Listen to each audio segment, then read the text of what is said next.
Additive-free tequila, what is that? This comes from Curamia's website.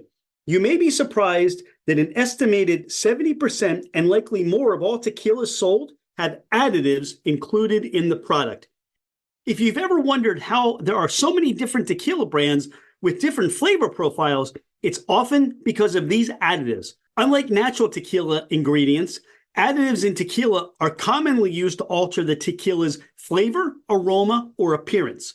Without the extra ingredients, additive-free tequila is one of the few healthy spirits on the shelves, with a purity that helps you avoid hangovers and an authentic flavor profile from natural tequila ingredients, not chemical additives. And these quality tequilas are booming in sales, according to MarketWatch, taking over sales of their mixto tequila counterparts, especially with health-conscious millennials. So what is additive-free tequila? Additive-free tequila is free of added chemicals, sweeteners, flavors, and coloring. Additive-free tequila is considered pure and authentic as one of the few healthy spirits compared to counterparts. The Tequila Regulatory Council, or CRT, a government-certified organization that inspects and assesses tequila standards, allows some undisclosed additives in 100% agave tequila. However, if the additives make up more than 1% of the total liquid, it must be disclosed on the product label. Additives in tequila are classified into 4 categories by the CRT. Glycerin, which improves the smoothness. Oak extracts, adds a barrel-aged taste and aroma. Caramel coloring, darkens the tint. And jarabes, which adds sweetness. It's common for tequila distilleries to use additives in tequila to adjust batches for consistency. For example, if a batch of tequila appears paler than usual, coloring can be added to make it appear more consistent with other batches. However, some distillers use additives to shortcut the distillation process and create flavors in cheaper mass-produced ways. In this instance, additive-free tequila is preferred for higher quality and more authentic taste from natural tequila ingredients, not chemicals. Additives in tequila can negatively impact your health in various ways. Whereas additive-free tequila has less sugar, carbs, and calories than other spirits, tequila with chemical additives can be higher in sugar, calories, and other chemicals that wreak havoc on your gut, your weight, and tomorrow's hangover. Again, a tequila containing less than 100% additives should be disclosed on the label. Lab-tested and production-certified additive-free tequilas are also listed on Tequila Matchmaker, an independent testing program that tequila brands can invite to inspect their distillation methods. Wow, that's some fascinating information about additives and additive-free tequila. Thank you again for Curamia providing this information. Cheers!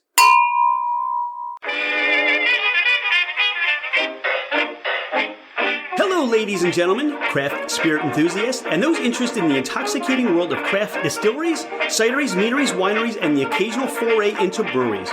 It's Rich Shane, and welcome to Fermented Adventure, the podcast, where we bring you the fascinating people that are making the mash, fermenting, distilling, bottling, pouring, and delivering to you some of the finest libations in the world. Before we get started, here are a few housekeeping items. Thank you for bringing the podcast into wherever you are and whatever you're doing. We truly are grateful that you have chosen to listen and make us part of your day. It would mean the world to us if you left a 5-star review. This helps us climb in the rankings, and it makes it easier for others to find us. Don't hesitate to leave us your comments as well. If the podcast didn't meet your expectations, tell us why. We're always striving to improve. You can find us at fermentedadventure.com. We are on Instagram and Facebook as Fermented Adventure. Email us at fermentedadventure@gmail.com. All right, FA Nation, let's meet our guests. He's Danny Neeson. He's Adam Milman. I'm Rich Shane, and this is Fermented Adventure, the podcast. Gentlemen, welcome to the podcast. Thanks for having us. That's great to be here. Well, we're going to talk Donata tequila today. And from the moment we opened that generous box that you sent, I'm falling in love with your tequila just from the packaging. For those that have not heard of Donata tequila, how did this all get started for you? Dan and I were roommates at Tulane University. We went to college together. We met freshman year. And it was really such an amazing experience over there. We bonded quickly, and we actually, our first venture was an eco-friendly, sustainable clothing line called Pine Outfitters. So we kind of hit it, running freshman year. We learned a lot from that business. We lived together in our junior year of college, and Danny could get more into this, but he came home one night with a bottle of a brand called Arte Gnome 1414, an amazing bottle of tequila. And we tried this, and that was really our first experience with additive-free tequila. So we kind of had this epiphany at that moment. It was like, many American consumers, and especially the younger demographic, weren't acquainted with additive-free products. And we really wanted to find a way to make it accessible to them and change the perception of tequila in the category. And this is about 7 years ago at the time. So we went on this long journey. We went to Mexico. We visited many distilleries. We ended up partnering with the same family that produced Arte Gnome 1414, the Vivanco family. And they're amazing distillers. They're fifth generation. They started as humidors, and they shared our vision for the future of tequila in the market and for our brand Denata, which we launched with them. And ever since then, we've kind of been students to the industry and have taken the time to learn and grow as a company. And it's been a fantastic journey getting to this point. Pardon the interruption. Thank you so much for listening to Fermented Adventure, the podcast. Could you do us a favor? Hit that follow button. It makes it easier for others to find us, and it helps us climb in the rankings.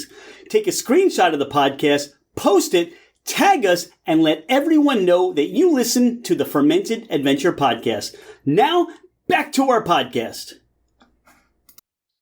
You said something very important, additive-free tequila. And that was something that was very important to you. Why specifically in the tequila space? What stood out for you about additive-free tequila? Additive-free tequila, it's important for a lot of reasons. It's actually, so most tequila in the category is filled with additives. Many consumers don't know this because brands don't have to actually report that they're using additives. If you're less than 1% in volume in additives in your tequila, it's fine with the CRT.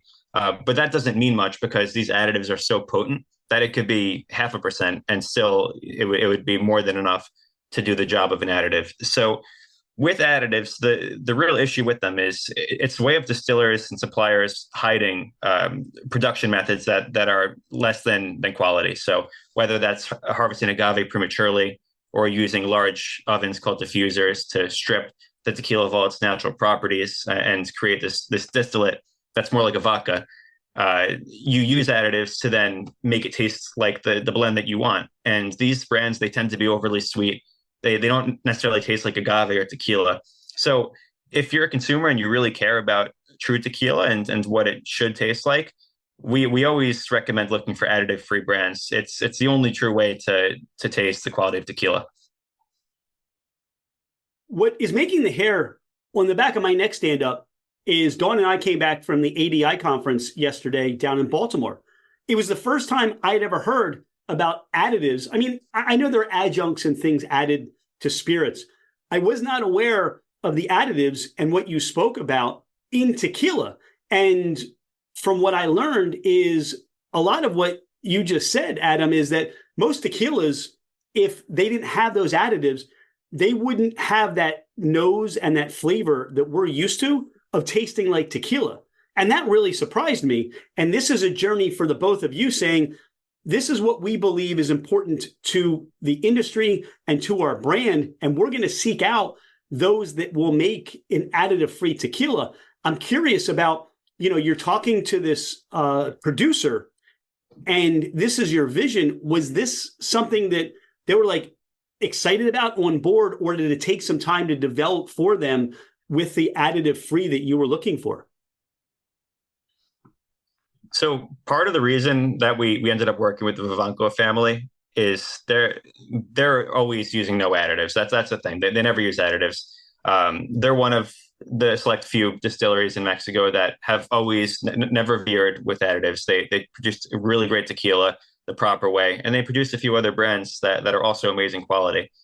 So they totally shared this vision. And I think a lot of the brands that use additives, whether, every brand's running their own race, and some it's intentional to create their flavor profile. That's fine.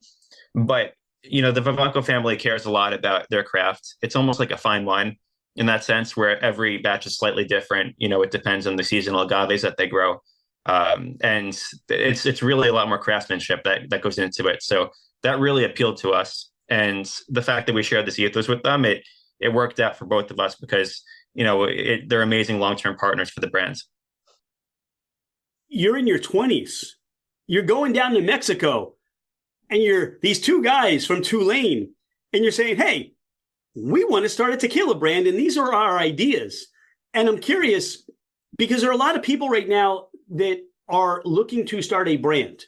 And the idea of approaching, in this case, tequila producers, were there conversations that you had, but people didn't really recognize you as saying, all right, you just want a couple of cases for you and your friends and then have fun, right? I mean, sometimes maybe that's the conversation. What was it like just to, even get that process started, going all the way to Mexico and developing these conversations?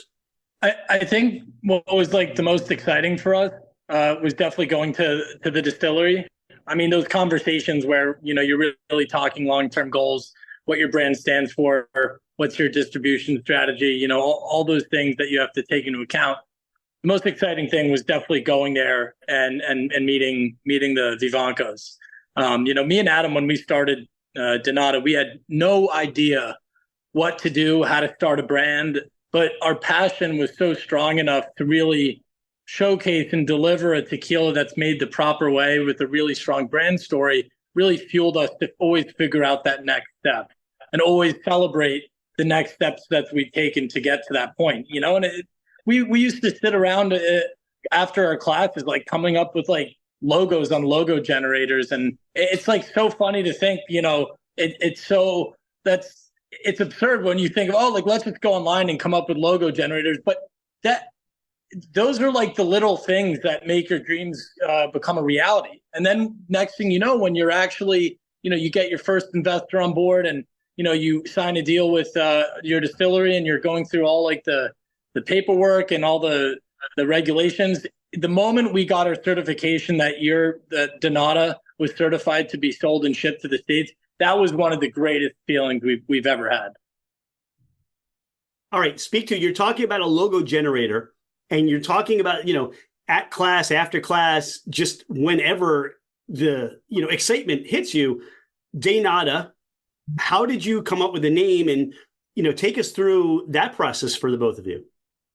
We've had such to Adam's point before, we started a clothing brand called Pine Outfitters, where, through every product purchase, we planted a tree and we always wanted to have some sort of give back, to our business, whatever we started. And with Donata, we felt with the name of nothing, you're welcome, really stood true to what we believe in.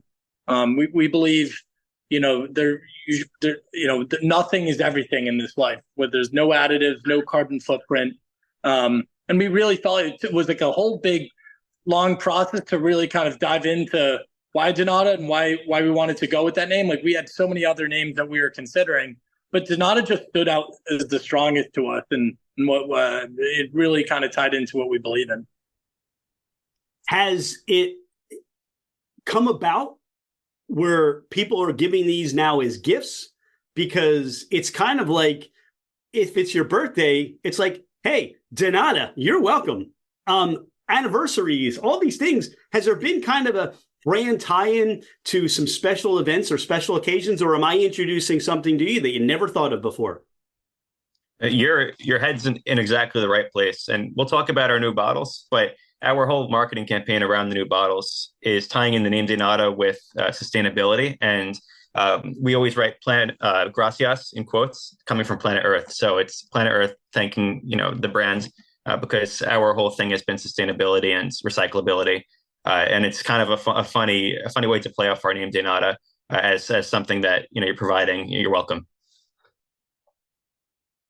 I'm not going to belabor the conversation anymore about these bottles, because as I said from the beginning, opening up the box and seeing these bottles, I'm thinking, what an amazing idea. How come nobody has thought of this? So for you, Adam and Danny, how come nobody's thought of this? I think right now there are a lot of other, CPG brands out there that are looking more into sustainable alternatives. And I think with that, there's a challenge and risk with, getting validation from the average consumer. I think, people are used to the classical thing that they have, whether in spirits, it's with a glass bottle, but now with all these companies and brands that are finding cool, innovative ways, there is a little bit of assimilation that you have to go through. And I feel like there's a lot of bigger legacy brands, a lot of other brands that are, I would say, nervous to take the risk. There's a lot of questions that people have when you transition to, say, an aluminum. People ask, does the flavor change? I can't see the liquid. Does the bottle being more light make it feel less premium? But we believe those risks are worth taking. As we're kind of honing in on what Donata stands for, and we really believe that we want to be the first movers in aluminum in the tequila space to kind of cater more towards the modern drinker that is more eco-conscious, that is a bit more health conscious. So we think in order to really stand out, we had to kind of go all in on this, not just for ourselves, but for the betterment of the environment. These are gorgeous colors on these aluminum bottles. And from my perspective as a consumer, when you look at the masses of what could be in the tequila space, these on the shelf right away are going to stand out. And I think for perhaps right now, the younger drinker, as you talked about, the sustainability, the eco-friendliness of this, but most importantly, I think it's this fun introduction to the space. And even talking to both of you, you're just having fun. And tequila, in a lot of ways, yeah, it's serious, but this is fun. And I think there's that perception that you're already delivering, that bring a bottle of this, open a bottle of this, buy several, and it's going to be an enjoyment. It's going to be a process of enjoyment together. Yeah, it's a good point. And, when we designed these bottles, we worked with an amazing creative agency called Sandstrom Partners. They really helped us think outside the box with this. But part of what we were trying to grapple with when we designed these was, they said a great line that said, you don't want to drink your homework, which we feel is true. It's like you're promoting sustainability and all these things, but it also has to be fun. It's got to be relatable to a consumer and really get our message across in a way that conveys the Donata vibe. So I think the colors really show that. And, it's also just like you said, me and Dan are having fun with this, and we're kind of taking it one day at a time. Is there anything else about the introduction of these bottles that, for the conversation that you both had, that you haven't touched on yet, that has kind of come about, maybe people recognize or you didn't realize at the time? I think the one thing that's really cool when you talk about aluminum is each consumer so far that we've showed the bottle to, they're blown away with how still craft it looks, and it maintains still the classical look of a traditional bottle, and having an aluminum package that has a beautiful kind of rustic artwork to it that Sandstrom designed for us, and then also having a recycled cork at the top. I think most people are blown away by, because when you mention aluminum to them, they think it's like a can or like a twist off or something like that. So to kind of see this new innovation with the aluminum and the cork, it kind of blows their mind every time. I mean, it's amazing. Even this week, since it's their first week in the market, we're getting all this feedback, and I'm so excited to get more and more responses to see what people think. Launching a tequila brand, launching any brand, there's a lot that goes into this. How is it for the both of you, besides being on the Fermented Adventure podcast, how is it for you that you're working to get the word out? How are you looking to do sales? We talked about the tri-state area of Connecticut, New York, and New Jersey. People can order from your website as well, but how are you working to get the word out, get, as people have said, from glass to lips or from bottle to lips? How are you working to do that? Yeah, I mean, there's so many angles that we're looking at that we're taking action on now. Of course, PR with Keurig has been amazing. Speaking to people like yourself to help get the word out there through some great media and podcasts. And then we're also developing a really strong campaign around Gracias, which Adam touched on before. So we will really focus on liquid to lips campaigns in all of the liquor stores that we're in. We'll have some amazing window displays across the state. And then we're also going to be investing in a lot of tasting. So people who follow us will be able to go to, some of the stores that we sell in and try Donata for the first hand and really experience what we're all about. And, to your point, all those kind of parties, innovative ways to promote, I think our consumer is somebody who is very health conscious, cares about sustainability, but also loves to indulge. So I think there's also a unique tie to kind of the health and wellness sector, people who love to, like, say, work out, but also be very social. So we'll be looking into some really creative ways to get the package out there. But I think at the end of the day, word of mouth is the best form of marketing. And we're a brand that wants to build it the right way. We don't want to take any shortcuts. And we know that could take a while, but would rather have strong ambassadors for the brand rather than just like a one-off customer. I would consider where you are the epicenter of cocktails, of spirits.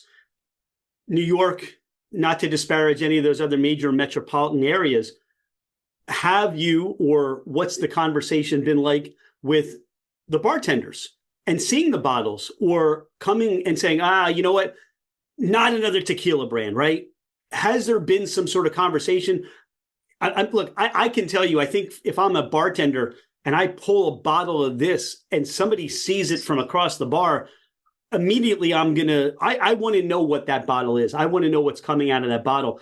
What have your conversations with bartenders been? When we first launched Donata, we launched during COVID, actually. And on-premise was shut down. So we took the approach with the on-premise of a gifting strategy where we actually hand-delivered these really nice crafted wooden boxes with Donata to many bartenders in the New York, New Jersey, Connecticut area. And we built long-term relationships. So back then, our whole focus was our price point and the fact that it was additive free, because that worked in cocktails for bars. And we found a lot of great partners. So now that we have these bottles that we're launching, we're reaching back to the same contacts, and the response has been great. I think a lot of bars and restaurants are really focusing on sustainability. And there's a lot of brands that talk about sustainability and things that they're doing, but there's a lot of greenwashing going on in the industry. And there's a lot of things that necessarily don't move the needle with sustainability. And we were somewhat guilty of that before this too. I mean, we're always trying to improve. So with these, it's a bit more tangible. Glass isn't a horrible material, but aluminum is better. It's lighter. And when you think about distributors and everybody involved, it's a better material for that. And it's also really recyclable. You could smash these and reuse them for more bottles. So I think bartenders love that. And they also love how light it is. It's cool. You don't break these bottles when they drop. So it's definitely really unique for them. I'll tell you what, and another reason and another thing bartenders are going to love about these, think about, after I've emptied one of these, it can become a water bottle. And now I'm drinking the water bottle that looks like a tequila bottle behind the bar. It's going to keep it a little colder. And that's almost branding right there. So kudos to you for thinking about that. I mean, almost like the Crown Royal bag for tips, right? Now you're going to see the Crown Royal classic. Right. I mean, but to me, hey, I can drink this and now I'm also upselling or whatever I'm doing, because people see and they think, is that water? I want some of that too, I think there's so many ways. I'm fascinated by how you've put this together, and I think it's real genius.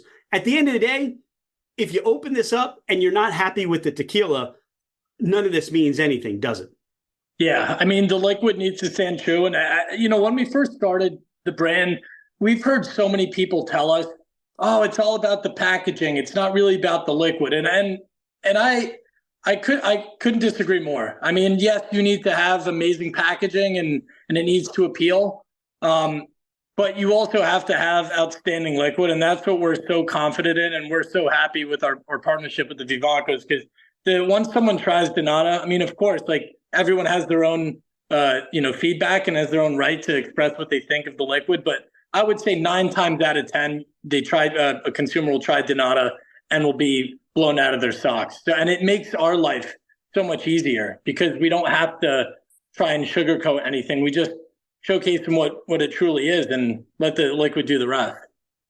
One of my favorite things to do, and it's waiting for the podcast. I haven't tried these yet, so I wait to try these with you. I want to have that unique experience of my first time, especially with the ones that have spent all this time working with the family, developing, making sure this is exactly what you want the consumers to try.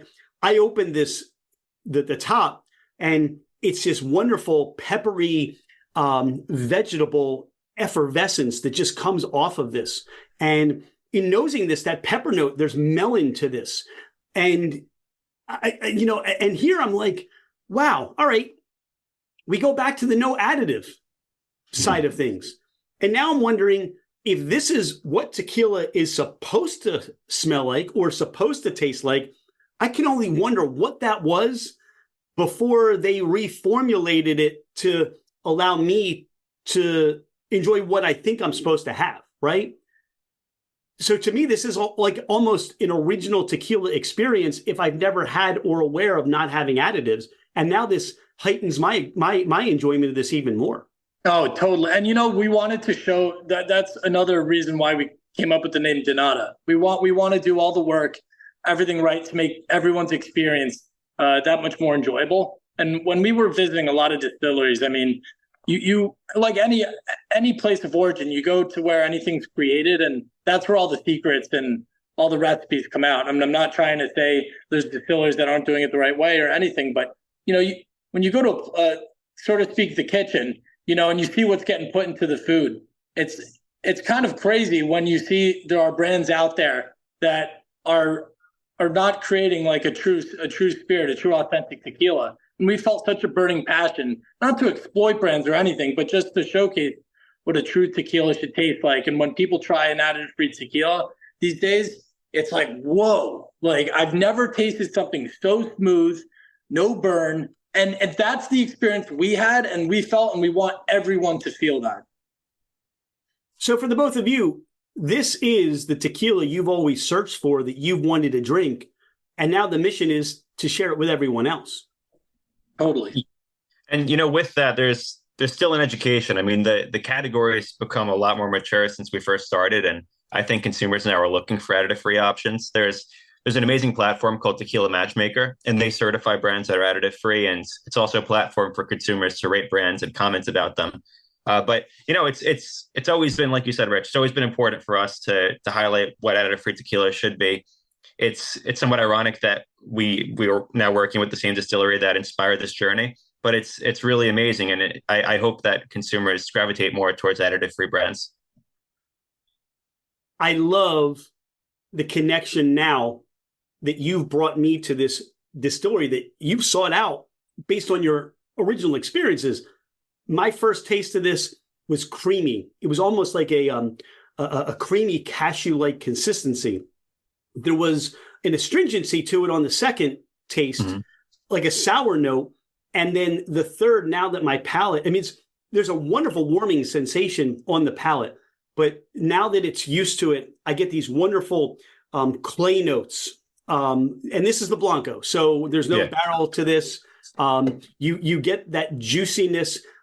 It's the first time I think I've ever had an experience with a tequila where I sipped the tequila and my reaction of my palate or my head's going, all this is missing to me is a lime, because I also get this brininess and this salty finish to this that just kind of lingers. There's so much going on here.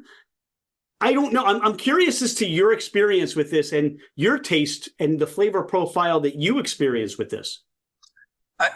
It's so cool. I mean, with having the no burn factor, some people like burn, but I think, the initial burn that people think, oh, I need salt, I need lime, I need a chaser. That's from years and years and years of tequilas with additives. Mm-hmm. And what I enjoy about Donata for me, which opens up the notes, is the fact that when immediately you take a sip, your mind originally goes to, oh, that's harsh. But because this is so smooth, your brain receptors, whatever it is, doesn't go toward the cringe and how do I aid this burning sensation. Because it's smooth, you get opened up all the notes that what tequila should be. So for me, like I love the notes of I love the citrus notes. I get a little bit of olive in there. You do get some like natural sweeteners. You really can taste the agave, and it's just such a beautifully easy sipping tequila that I love. And especially on the Reposado is, I think for me that's my go-to sipper. I just love the taste of the oak barrel, a little bit of caramel in there, and a bit of chocolate. I know everyone has their own kind of taste buds of what they taste, but I love it. It's like an explosion of flavor each time. Well, you're talking about things to come, Danny, because we will work on the Reposada. I just want to kind of clarify, there is this level of just balance to this tequila. This isn't something, one of the things I love about craft, and one of the things I love about the way that spirits industry has matured, unless you're doing some sort of hey, I don't care what I'm drinking, I just have a destination that I want to get to. Mm-hmm. You're just shooting whatever. It doesn't matter. But for this, I want to sip this. I want to experience this. I want to pull out the different notes. I said, kind of that salinity, that salt. And you said those olives, or perhaps that brininess that you would find in the olives. That's fun, where we can say that's coming out of the tequila. My mind wasn't looking for that olive, for that lime, right? But it was saying this would be a wonderful companion just to bring out the flavors and highlight and amplify what's coming off this agave, what's coming off this tequila. And it's a wonderful experience. So kudos to you for both of what you put together here. Absolutely delicious. While you're explaining that, and you talk about the weight of these, it's almost like, you kind of expect these to be heavier, and your arm flies up because it's not as heavy as you expected it to be. Yeah, it's honestly, that was our first impression when we first got these bottles in our hands and we were pouring them. It's shocking how much lighter they are. And even if you have a bar behind you, if you take a glass bottle and you compare, the glass feels really heavy all of a sudden. And when you think about the environmental impacts on how heavy things are, I mean, it's not just us we're talking about. We're talking about the 3-tier system, our distributors, shipping and supply chain, all this stuff. So it's really much better for the environment on that basis. And for bartenders too, it's a lot easier to hold these, which I think will be appreciated after a long night shift. All right, talk about this Reposado that Danny, you kind of led in with. So the Reposado, yeah, Danny, you want to get into it because I feel like you're so passionate about the Reposado. You love this. Yeah, I'm just grabbing it here with it. It's so good. I mean, this is. I mean, I was so excited about this new batch. Cidery master distiller freshly charred these barrels. They're the freshly charred American oak, white oak barrels, aged for 3 months. They are just absolutely delicious. It's so cool. Every time this is about, I forget exactly which batch this is, but our first batch was always freshly charred. The second batch was a bit more agave forward, but for me, this one was so special. The Vivancos actually balance off the Reposado with a bit of their añejo, and that gives it such a beautiful, natural kind of sweetener. And there's just, it just goes down so smooth. It's unbelievable. I love it. With an orange peel too. That on the rocks orange peel, unbelievable. All right, you said that, and one of the distinguishing characteristics that I take from this is there's this lovely orange essence to the nose here, which may, for me, that could be coming off the barrel, that could be coming off the agave. There's a lot of stuff playing together. Besides those wonderful, again, I think, there's that terroir, right? There's the years of experience and the equipment and how this is being treated and distilled, but there's just wonderful clay earthiness to the nose for me. And I also get some savory to it. And it may be like a basil or a rosemary to this. There's so much that you're weaving together. And now knowing that you're actually, kind of blending this a little bit with the añejo at that longer age spirit, really gives this some depth of character to it. Yeah, they're both so great. And if you try them side by side, you could see how we got to the Reposado from the Blanco. I mean, the flavors come through in the Blanco and the Reposado. They're similar. But I love them both. I mean, I think the Blanco is great because you get the agave. You can taste the purity of tequila. But for any whiskey drinkers or people that like that barrel influence without it being overbearing, I think our Reposado is perfect. And a lot of people feel the same way on Tequila Matchmaker and other consumers as well. Mouth, that to me, that again, that orange, that citrus note comes through again. You're highlighted. I get the barrel. It's a wonderful mellowness to it, little oakiness to it. I don't get a lot of vanillins. I don't get a lot of the caramel notes that maybe you'd get from again, and that could be the number of times maybe a barrel was used or the char on the barrel. It just gives it this light little hint, not too overbearing. So you can really play with both of these on a cocktail, and both of these are certainly made for sipping and enjoying on their own. I'm not a fan of, for me, putting any ice or chilling this down at all, but that's just my own personal preference. Yeah, I mean, for a cocktail, we love to make with the Blanco a Tommy's Margarita because it's really not that many ingredients and it highlights true tequila. So just a little bit of lime and agave nectar, ice, and Blanco tequila works great. And then our Reposado, like there's so many things you could do, but even if you make like a Reposado old fashioned with this, something spirits forward, I think anything that showcases the tequila as a spirit forward cocktail works really well with this. You definitely don't want to bury it. A little bit of bitter, not a lot, just a little bit, because as you said, you're going to bury it. And I'm almost thinking you're in the New York area, and I am always a fan of any way that if I can add ginger to anything, using Barrow's Intense Ginger liqueur. If you've had it, if you haven't had it, it's amazing. But a little bit of ginger on this, I'm curious as to how that would work. There's so much you can do, and this will play well in cocktails, but you want to keep it simple, I think, is the most important thing. Totally. There's a really one of the world's best bars in the world. It's won it twice, the Dead Rabbit, one of our favorite accounts. They are incredible at making some cocktails that really elevate the agave and Donata's blend. It's beautiful. They do such an amazing, highball. They do some amazing, Repo Negronis.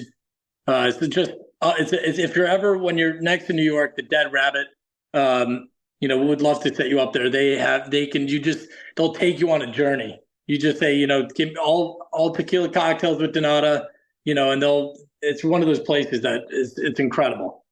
I think Dawn's packing up the car now. Thanks, Danny. Yeah, no worries. I'll meet you there in an hour. We'll have a little traffic. It may take us longer. Get started without us. Okay.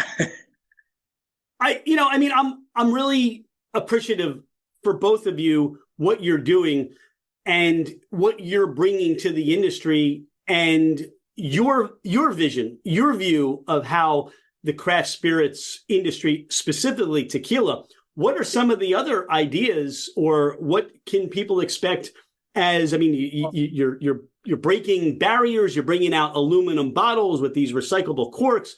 What else can people expect from Adam and Danny in terms of how you're going to shake up the industry? Yeah, we're here to stay. I mean, I think there's been a lot of talk about sustainable packaging and sustainable initiatives, but there's not a lot of commitment out of larger brands. And we're keeping these bottles. We're going to promote them a lot and work really hard to get it out there. So we're going to open up new markets, focus on our main markets initially. And, a big thing for us is finding the right partners and activations to highlight the sustainable elements of this brand. So, and Danny can elaborate on this more, but using them as water bottles, getting involved with certain fitness clubs and places like that can be good partners. We're going to be active in markets doing stuff like that. Adam's point, we were really excited to get this out. We're going to focus for the next few months, really getting Donata out into New York, New Jersey, and Connecticut, and expect us to be hustling and to get into every market in the States, as soon as possible. We want this bottle to be in the hands of all tequila drinkers and people who want to celebrate, people who want to try, move on from other spirits, give it a shot. That's what we would love to see. So can't wait for what's ahead. All right. Now, distribution wise, if I'm on, if I'm listening to the podcast in Idaho, can I get Denata to my house? You can. So our website is denatatequila.com, and we ship to all 50 states on there. So that's what I'd recommend for consumers outside of the New York, New Jersey, Connecticut areas. And if you're in one of those markets, you can find us and will find us in the coming months as we roll out. Japan is our second most listened to country on the podcast. Thank you to those in Japan that are keeping us going. And if I wanted to order in Japan, are we shipping internationally yet? Not yet, but you know what? Now that I know this, we can work on it. I'd love to make that happen. Here's what I learned. Shochu, as of, I believe, last year, was the number one consumed spirit. It did beat out tequila and most recently. So I think what you need to do right now is let's get some tequila into the Japanese market so tequila can regain that place in the most consumed area. I think that many people are going to love this once they start seeing it available in their market, ordering it, really trying this. And, all I can say to you guys is de nada. Exactly. Absolutely. I look for every opportunity to say de nada naturally. It's the dad jokes coming out of me, but I love it. When someone says gracias, to say de nada. Is there anything we haven't touched on the podcast today? Anything you want listeners to know more about the both of you or the de nada tequila brand? I think nothing but just, we're excited to get this out there. And, I think for anyone that wants an easy sipping tequila, they don't want to break the bank. They want to feel like they're making the right choice. Come towards de nada. It's a beautiful spirit, laid back, and we want everyone to just take a sip in the right direction. So. Yeah, that's our motto. Exactly. I would say too, if you want to be part of our journey, follow us on Instagram because we're rolling out now, and it's a long entrepreneurial journey for us. So we're going to be here for a while, and we're excited about the road ahead. When you go to their Instagram, anything, make sure you like, you share, let other people know, and get the word out. Sustainability, flavor. This is a great tequila. I look forward to some amazing things from the both of you. I'm glad we had a chance to talk today. Grateful for your time. Thanks for being a friend of Fermented Adventure. And I cannot wait to see what people are doing as they post how they're drinking these bottles, how they're sharing these bottles with friends, and getting these in every single gym. So when you look over and you see somebody on the treadmill or you see somebody lifting and they're just drinking and chugging down some de nada Blanco Reposado, I can't wait. That's exciting. Absolutely. Yeah. Cheers, guys. Thanks for today. Thank you so much for having us. Thanks, Rich. It's been great.